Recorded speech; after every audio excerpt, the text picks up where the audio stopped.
क्यों कहते हैं हिंदुस्तान, क्यों कहते हैं इसे भारत, क्यों कहते हैं इंडिया, ठीक है। और किस प्रकार से हमारे इस भारतीय सभ्यता और संस्कृति की कहानी की शुरुआत होती है। तो पूरी तरह से एक तरह से कह सकते हैं कि भारतीय इतिहास का नींव पड़ेगा आज से। और नामकरण भी होगा और पूरी तरह से क्रमबद्ध तरीका से, चरणबद्ध तरीका से इस संस्कृति को हम लोग जिसकी शुरुआत करेंगे आज, वो लंबे समय तक ये बढ़ता रहेगा और फिर आज तक ये पहुँचेगा। तो बड़ा महत्वपूर्ण ये चरण है, ये चैप्टर है। और चैप्टर का नाम हम बताए थे आपको वैदिक सभ्यता, याद होगा कल बताए थे वैदिक सभ्यता। वैदिक सभ्यता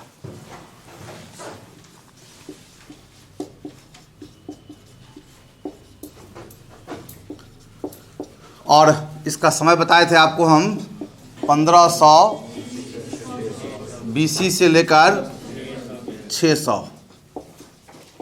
BC। और ये जो वैदिक सभ्यता है इसका एक और नाम है, इसे कहते हैं आर्यन सभ्यता। क्या कहते हैं? आर्यन। इसे कहते हैं आर्यन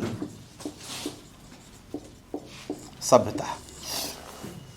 और इसलिए कहते हैं आर्यन सभ्यता क्योंकि आप देखेंगे कि वैदिक सभ्यता के निर्माता कौन थे? आर्य थे। वैदिक सभ्यता के निर्माता आर्य थे और इसी वजह से वैदिक सभ्यता को हम लोग आर्यन सभ्यता के नाम से भी जानते हैं। पूरे वैदिक सभ्यता के विषय में जानकारी का क्या स्रोत है, क्या साधन है, इन स्रोत और साधन के संदर्भ में कल विस्तार से हम चर्चा किए थे वैदिक साहित्य के रूप में। यानी कि पूरे वैदिक काल के विषय में 1500 BC से 600 BC के बीच 1000 वर्ष का जो इतिहास है, इसके विषय में जानकारी का सबसे इम्पोर्टेंट, सबसे महत्वपूर्ण स्रोत वैदिक साहित्य है। और हम लोग बांटे थे वैदिक साहित्य का 4 पार्ट है। पहला है वेद, ब्राह्मण ग्रंथ, आरण्यक और उपनिषद, जिसका विस्तार से हम लोग चर्चा किए थे। तो जितने भी बात की चर्चा आज हम करेंगे, अभी से हम करेंगे, वो तमाम बात इसी वैदिक साहित्य से लिया गया है। इसी वैदिक साहित्य से तथ्य को लेकर के, अवधारणा को लेकर के पूरे वैदिक काल का हम लोग निर्माण करेंगे। तो जहाँ तक प्रश्न उठता है, वैदिक सभ्यता के निर्माता हम बताए आर्य थे। और ये आर्य है, आर्य जो आप देख रहे हैं, आर्यन सभ्यता भी नाम दिए आर्य।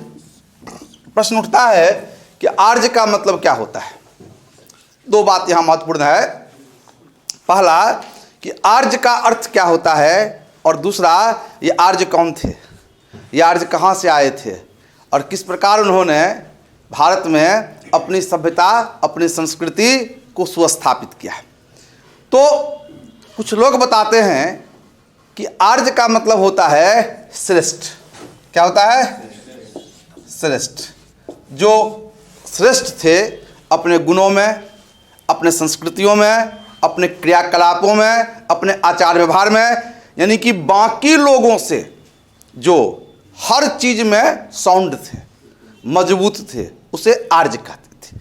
आजकल जैसे देखिएगा हमारे आपके समाज में जो व्यक्ति हर चीज़ में आगे है, संपन्न है, लोग क्या कहता है? अभिजात वर्ग कहता है ना, संभ्रांत वर्ग, उच्च वर्ग कहता है ना। उसी प्रकार से जो हर प्रकार के क्रियाकलापों में, आचार व्यवहारों में, खान पान में, संस्कृतियों में बाकी लोगों से ऊपर थे, उसे आर्य कहते थे। यानी आर्य का मतलब होता है श्रेष्ठ जन, श्रेष्ठ लोग। हालांकि कुछ भाषा विज्ञानी ये बताते हैं कि आर्य का मतलब होता है एक भाषा समूह, एक भाषा समूह, अर्थात एक समान प्रकार की जो भाषा बोलते थे। खास के भारतीय संदर्भ में हम बात करेंगे कि संस्कृत का जो उच्चारण करते, जो संस्कृत बोलते थे, वो क्या होते थे? आर्य होते थे। कोई क्या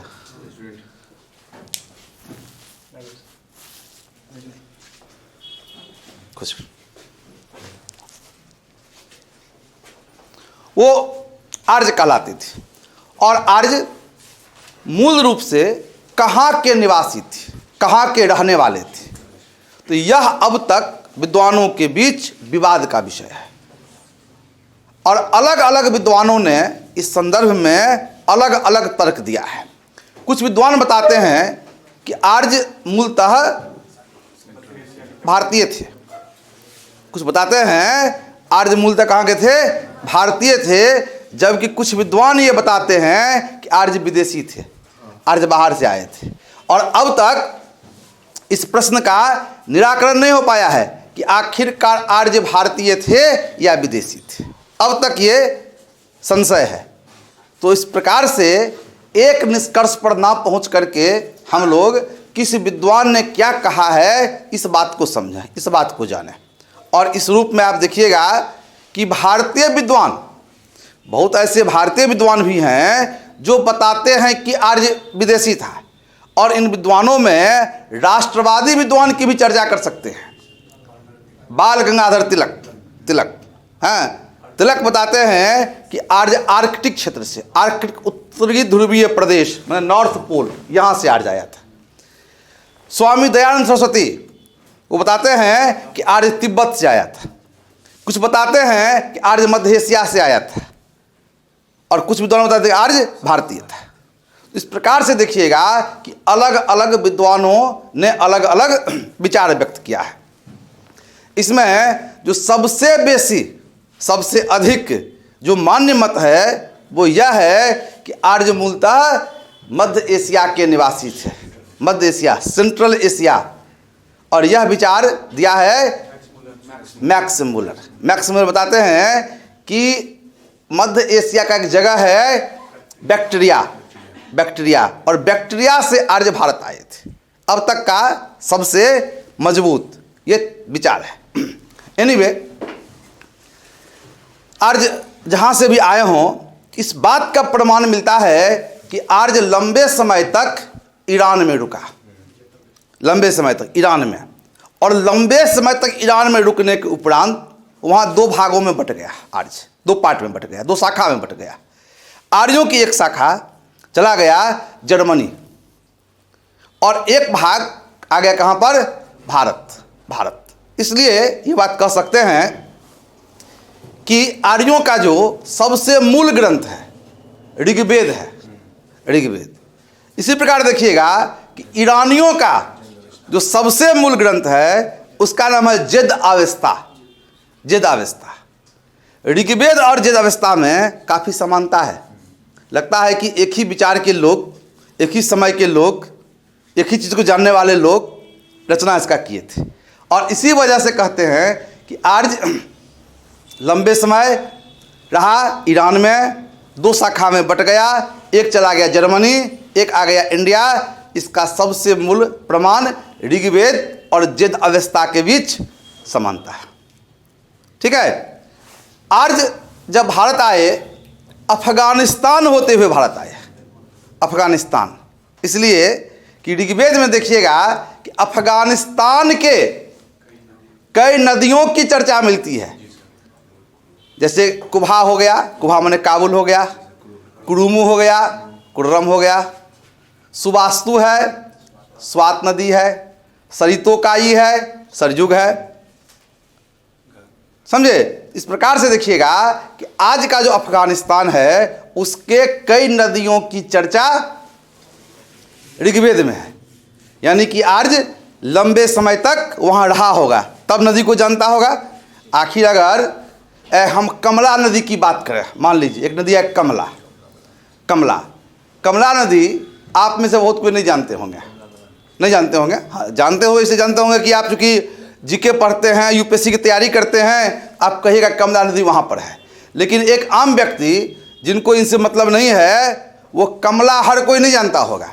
लेकिन अगर कोई बच्चा मधुबनी जिला का है, दरभंगा जिला का है, उसको पूछिए कमला, कहते हैं हाँ अरे कमला तो ऐसे नेपाल से आती है, राजनगर फला जगह होते हुए पिपराघाट झंझारपुर से निकल जाती, फला मिल जाती है, नहीं समझे। तो वो तो कमला बार बार बोलेगा। यहाँ तक कि जब कोई कार्तिक पूर्णिमा होता है या कोई धार्मिक अनुष्ठान होता है तो लोग जाते हैं कि कमला को सबसे पवित्र नदी मान करके उसमें स्नान करते हैं, उसमें जल लेते हैं, उसमें पूजा करते हैं, याचना कर तो वगैरह वगैरह।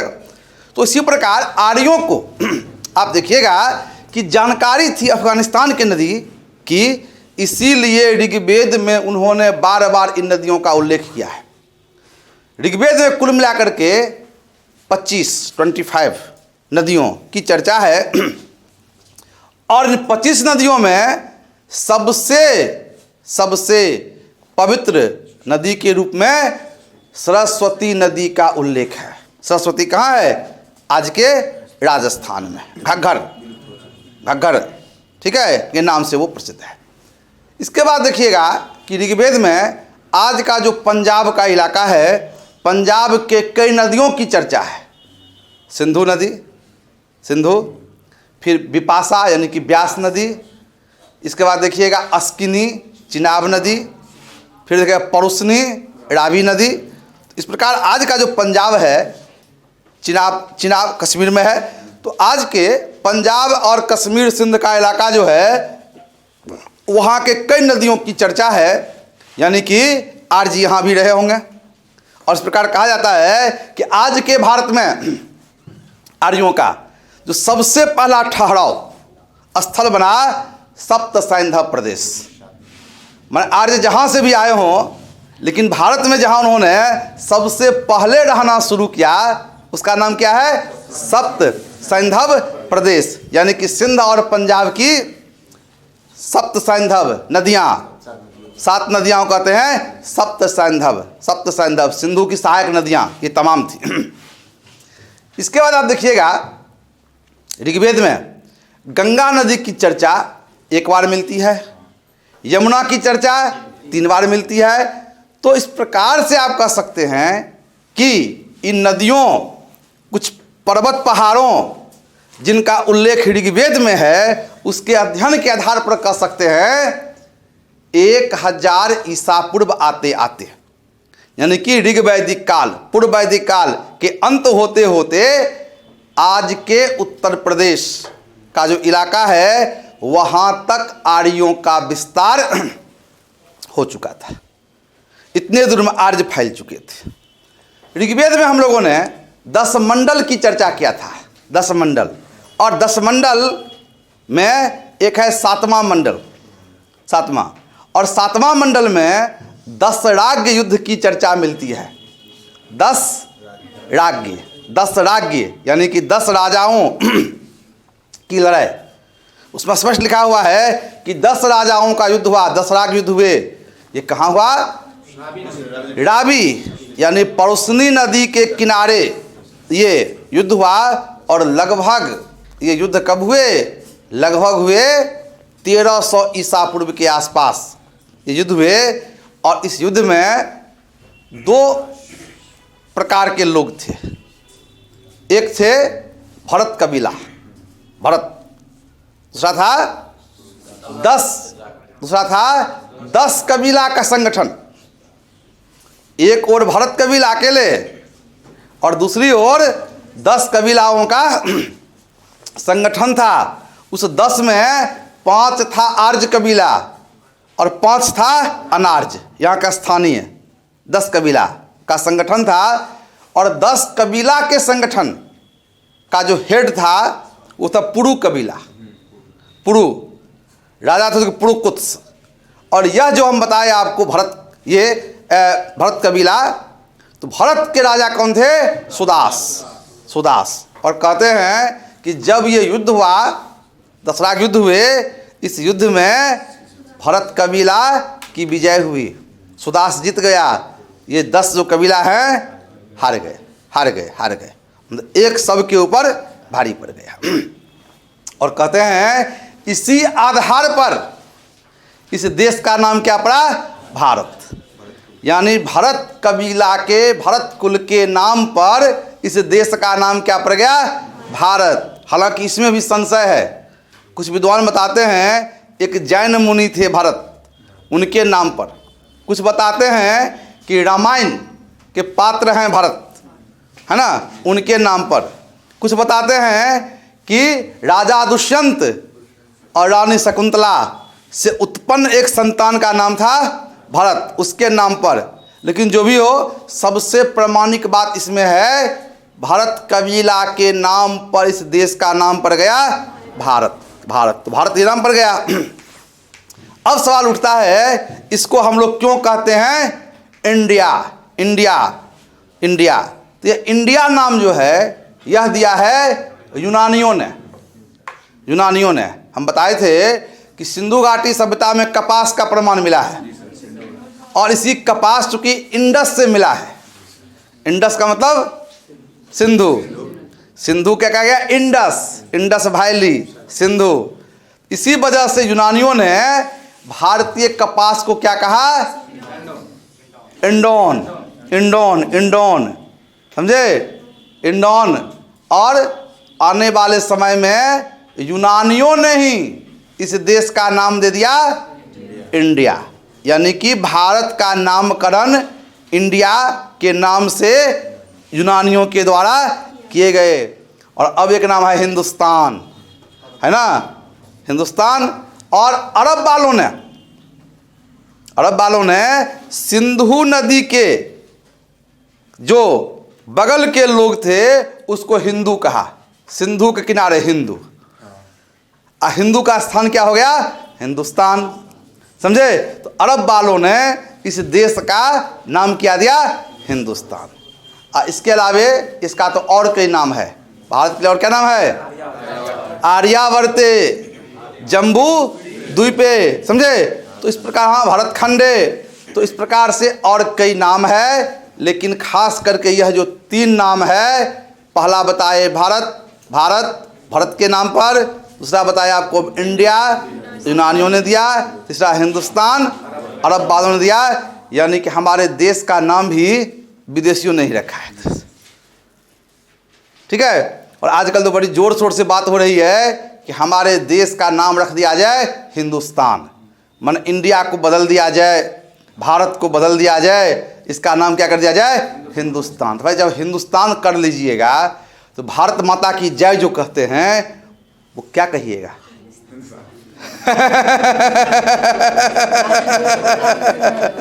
बड़ी गर्व से कहते हैं हम लोग, भारत माता की जय। ना मोदी कहते भारत माता की जय, कैसे कहिएगा? हिंदुस्तान, अब माता कहिएगा, पिता कहिएगा, क्या कहिएगा? तो इस प्रकार से आप देखिएगा कि भारत के लिए अलग अलग नाम। अब देखिए, अब जो है एक बात तो तय है, जब कहते हैं भारत माता की जय तो अंदर से जोश आता है, उत्साह आता है, होता है कि जितनी समस्या आ गई सबको तुरंत हल कर दें, और सबसे बड़ा लक्ष्य जो है उस पर एक के छलांग में पहुंच जाए। ये तो ताकत है भारत में, तो ताकत है नहीं, कठिन से कठिन काम हो, लेकिन भारत माता की जय कह करके हम लोग बड़े से बड़े किलाओं को फतह कर लेते हैं। देखते हैं कारगिल युद्ध के समय में, देखते हैं ना, जितनी भी समस्या आई है, भारत माता नाम में इतनी ताकत है कि बड़ी से बड़ी समस्या का समाधान हम लोग चुटकी बजाते हुए कर देते हैं। तो हम बता रहे थे आपको कि इस प्रकार से आप देखिएगा कि ऋग वैदिक काल के अंत होते होते, यानी कि 1000 ईसा पूर्व आते आते, पूरे उत्तर भारत का जो बहुत बड़ा भाग है, खास करके आज का सिंध हो गया, पंजाब हो गया, पूरा पाकिस्तान हो गया, दिल्ली हो गया, राजस्थान, मध्य प्रदेश का कुछ भाग, उत्तर प्रदेश का बहुत बड़ा भाग, इन तमाम क्षेत्रों में आर्यन सभ्यता का विस्तार हो गया। आर्य जितना फैल गया 1000 BC आते आते। अब हम लोग आएंगे उत्तर वैदिक काल में, यानी कि 1000 ईसा पूर्व से लेकर के 600 ईसा पूर्व के बीच में। इस काल में भी आप देखिएगा कि आर्यों का भारत में व्यापक विस्तार हुआ। और उत्तर वैदिक काल में जो आर्यों का विस्तार हुआ, इसकी कहानी कहाँ मिलती है? शतपथ ब्राह्मण में। हम कल बताए थे कि यजुर्वेद की 2 शाखा है, एक शतपथ ब्राह्मण, दूसरा कौन सा है?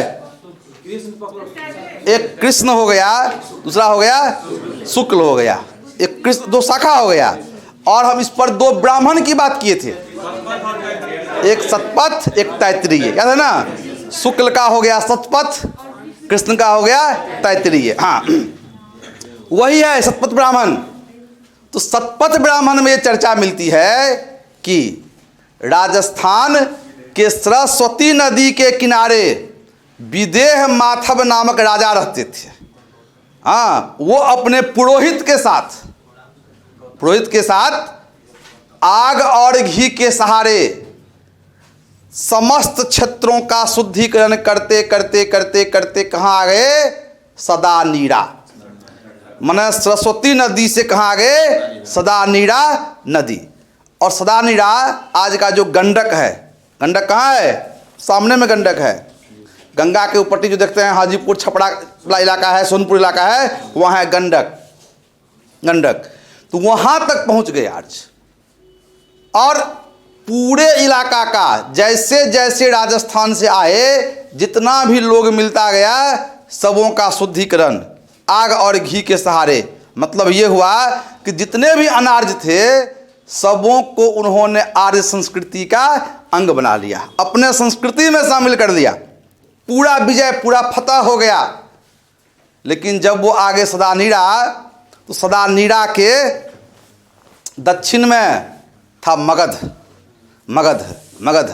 और कहते हैं सतपथ ब्राह्मण के द्वारा एक जानकारी मिलती है कि वह जो सदा नीरा के बाद मगध का इलाका है वो ब्रात्य भूमि है। ब्रात्य का मतलब क्या होता है? अपवित्र। और कहे विदेह माधव, अपवित्र इलाका में कदम अपना हम नहीं रखेंगे, मतलब वहाँ हम नहीं जाएंगे। ब्रात्य भूमि है, अपवित्र इलाका है, वहाँ जाने से मोक्ष की प्राप्ति हमें नहीं होगी। और सदा नीरा नदी तक ही वो आए, उसके आगे बढ़ने से इनकार कर दिया। लेकिन सच्चाई ये नहीं होगी। बड़े बड़े जो लोग होते हैं वो बड़ी बड़ी अपनी कमजोरियां को, बड़े बड़े हार को छिपा लेते हैं। ये हुआ होगा कि गंडक के किनारे मगध है और मगध का राजा ताकतवर होगा, शक्तिशाली होगा, और यहाँ का राजा विदेह माधव को पराजित कर दिया होगा, हरा दिया होगा, गंडक के आगे बढ़ने नहीं दिया होगा। वो समझ गया होगा कि जब तक ये मगध का राजा रहेगा हम मगध की भूमि में कदम नहीं रख सकते हैं। उन्होंने कह दिया अंगूर खट्टे हैं, मगध अपवित्र है, वहाँ हम नहीं जाएंगे, वहाँ कदम नहीं रखेंगे, हम भी भ्रष्ट हो जाएंगे। और इस प्रकार देखिएगा कि एकमात्र मगध को यदि खाली छोड़ दिया जाए तो करीब करीब पूरे उत्तर भारत में आर्यन सभ्यता का विस्तार हो गया। इतना ही नहीं, उत्तर वैदिक काल में आर्यों ने उत्तर भारत के साथ साथ दक्षिण भारत में भी अपने विस्तार की कोशिश किया, दक्षिण में। और कहते हैं कि सबसे पहली बार ऋषि अगस्त विंध्याचल पर्वत को पार करके दक्षिण भारत में आर्य संस्कृति का विस्तार किया, सबसे पहली बार। और इसके बाद आने वाले समय में हम लोग महाकाव्य रामायण पढ़ते हैं ना। तो रामायण में सबसे बड़ा चीज़ क्या है? राम और रावण का युद्ध। और हम लोग तो ये मानते हैं धार्मिक रूप से कि रावण जो था बड़ा कुपात्र था, अत्याचारी था, अहंकारी था, और राम क्या थे? मर्यादा पुरुषोत्तम भगवान श्री राम थे। और धर्म युद्ध में, कर्तव्य के युद्ध में भगवान श्री राम ने रावण को पराजित कर दिया, इतना हम लोग मानते हैं। लेकिन जब इसे ऐतिहासिक दृष्टिकोण से देखा जाता है, इतिहास के रूप में सोचा जाता है, तो यहाँ ये बात स्पष्ट होती है कि राम जो थे आर्यों के नायक थे, आर्य संस्कृति के वो नायक थे, और रावण जो था वो द्रविड़ संस्कृति का नायक था। और यह जो संघर्ष हुए राम रावण के बीच, दो व्यक्ति का संघर्ष नहीं था, दो संस्कृतियों का संघर्ष था, आर्य और द्रविड़ संस्कृति का संघर्ष था। और राम ने रावण को पराजित किया, श्रीलंका तक विस्तार कर लिया, अर्थात राम ने द्रविड़ संस्कृति को समाप्त करके वहाँ तक आर्य संस्कृति को फैलाया, अर्थात पूरे दक्षिण भारत में भी आर्यन संस्कृति का विस्तार हुआ। यह इसकी ऐतिहासिकता है। और इसके अलावा हम लोग जब अध्ययन करते हैं 16 महाजनपद के विषय में, तो 16 महाजनपद में एक महाजनपद है असमक। असमक की राजधानी पोतना या पोटली थी, जो आज के महाराष्ट्र में है। और कहते हैं कि यह भी एक तरह से 16 महाजनपद में एक महत्वपूर्ण महाजनपद था। यहाँ तक भी आर्य संस्कृति का विस्तार हो चुका था। अर्थात आप ये समझें, उत्तर वैदिक काल के अंत होते होते यानी कि 600 ईसा पूर्व आते आते संपूर्ण भारत में आर्य संस्कृति का विस्तार हो गया। एक भारत, श्रेष्ठ भारत, अखंड भारत का निर्माण हुआ। ठीक है, कोई कन्फ्यूजन? लिखा दें इसको।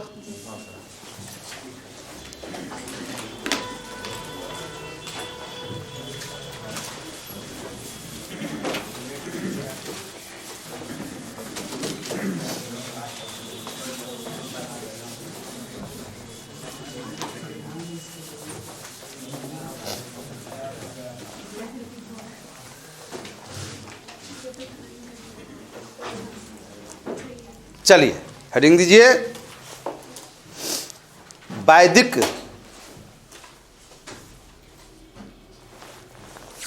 काल में आर्यों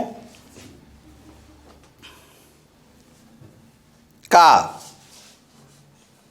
भौगोलिक विस्तार। भौगोलिक विस्तार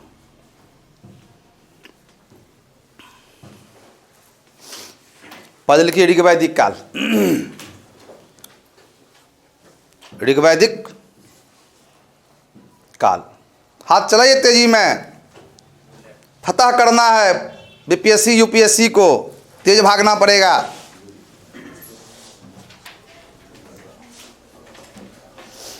लिखिए, वैदिक सभ्यता को आर्यन सभ्यता भी कहते हैं। आर्यन सभ्यता भी कहते हैं क्योंकि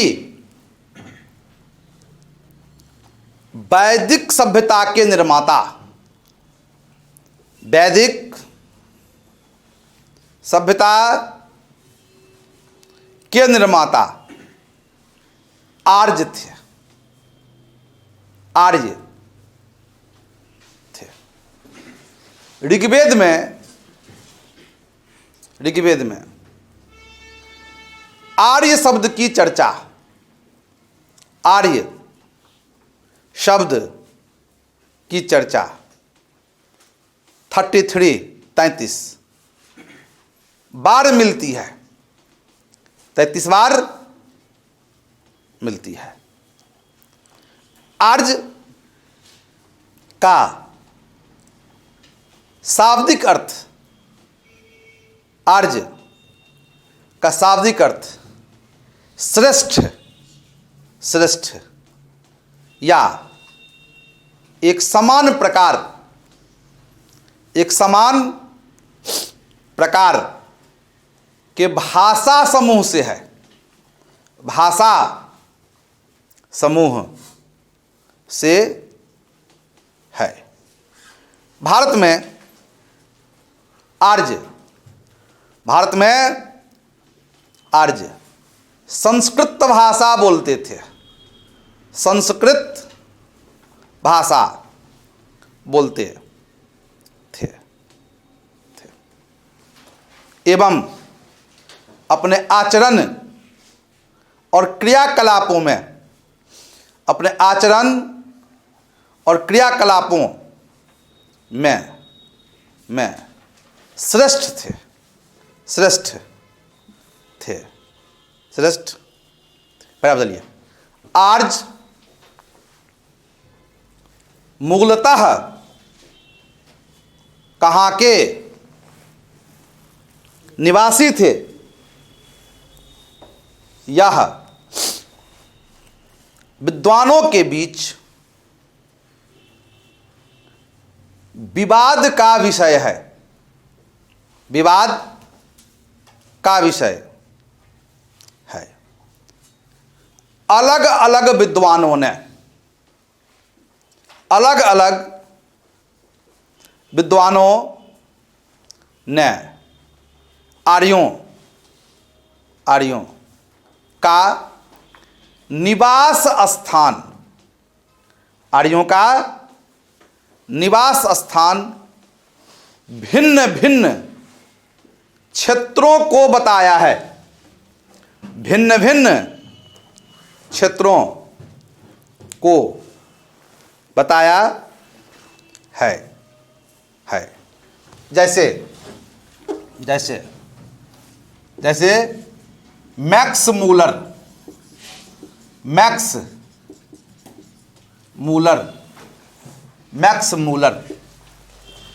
इनके अनुसार आर्य मध्य एशिया के बैक्टीरिया, मध्य एशिया के बैक्टीरिया के निवासी थे।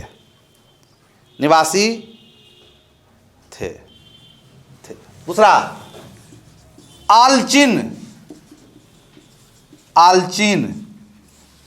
तथा गार्डन चाइल्ड, आलचीन और गार्डन चाइल्ड, इनके अनुसार आर्य दक्षिणी रूस के निवासी थे। दक्षिणी रूस के निवासी थे। तीसरा, स्वामी दयानंद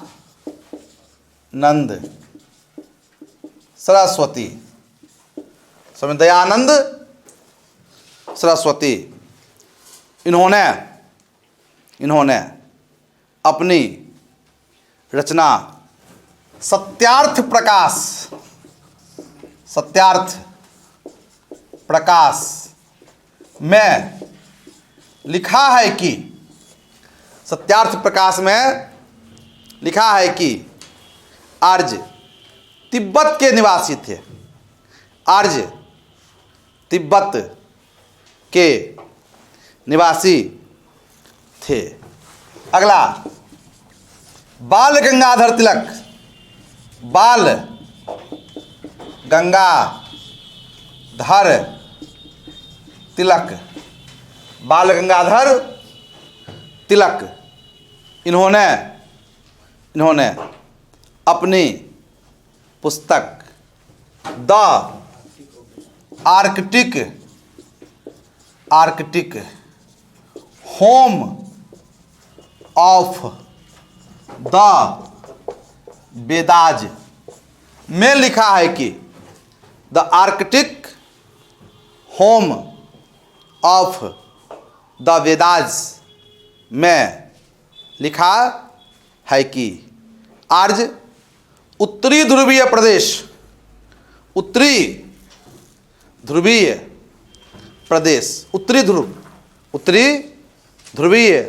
प्रदेश अर्थात आर्कटिक क्षेत्र के निवासी थे। आर्कटिक